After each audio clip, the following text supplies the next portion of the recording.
I have a few things to get off my chest about the $7 I spent on the Vulture quest.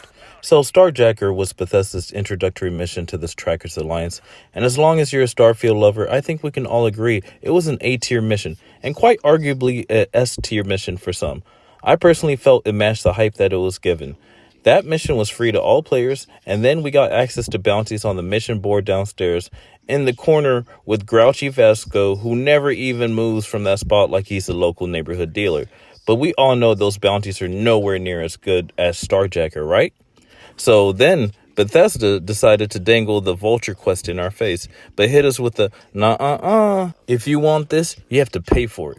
I obliged, and boy oh boy, where do I start? I'll just say it like this. The Vulture was at best a C-tier mission. I initially wanted to say D-tier, but I have to acknowledge there were some cool scenes like the one I'm showing right now. The quest starts off with you having a conversation with an NPC who looks a bit shook. And it turns out that he had a very good reason to be shook, because he ends up being unalived in a Hitman-esque manner, and you hear the Vulture's voice for the first time and realize he's the type of villain who's always 2 steps ahead of you and basically has you playing into his game. And that's a pretty cool holy shit moment. Spoiler alert. That's probably the peak moment of the entire mission. The peak should not be within the first 2 minutes of the mission, because a brief summary of the rest of the mission is that you go to a couple different spots, listen to some audio files, again, which are all the Vulture's traps and orchestrated by him, until you finally end up in Paradiso, fight your way out of a hotel, and end up getting sniped at by the Vulture himself. The fight against the Vulture was so easy, it was almost pathetic. You can quite literally see I downed him in less than 30 seconds. I've had $5,000 bounties with higher health bars than him.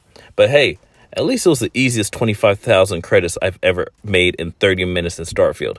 That's the one thing that made it okay. The only other thing that made it good was the Arboron sniper you got from him. Now this sniper right here is S tier. I usually equip a modded Beowulf as my primary sniper, and that takes about 4 to 6 rounds to take down an NPC. But the Vulture sniper? That's a 1 to 2 shot kill on most NPCs, which makes it the most lethal sniper yet that I've personally came across in the game. Sure, you get the Vulture's cloak and coat too as a reward, but they're not even legendary equipment, so unless you want to walk around looking like Walker, Texas Ranger, Chuck Norris, or the head sheriff of Aquila City, it's really not that impressive compared to other gears in Starfield.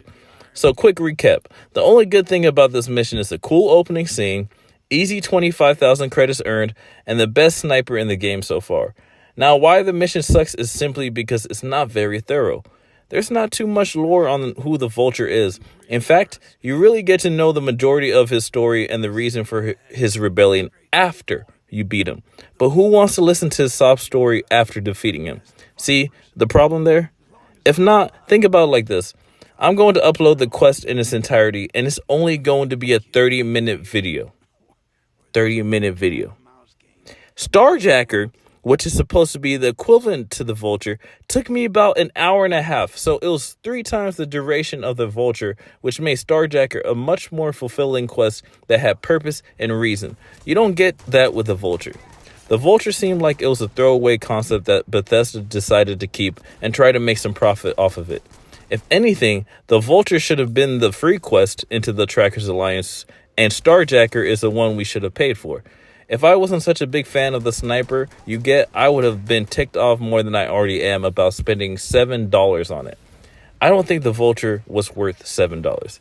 It should have been worth only $3, $4 tops, since essentially you are only paying for a chance to get the Vulture sniper, and $4 is about the average price for weapons on creations.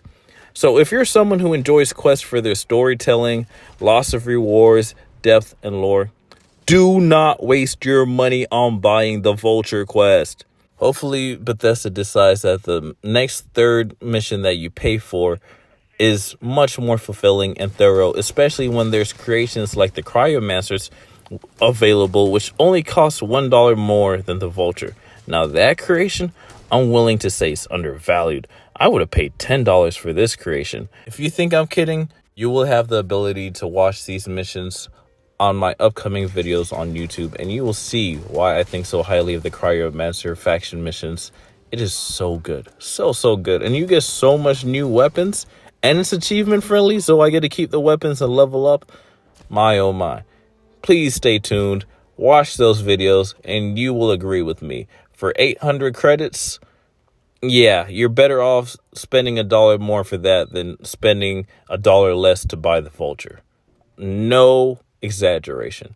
Anyway, stay tuned. Peace.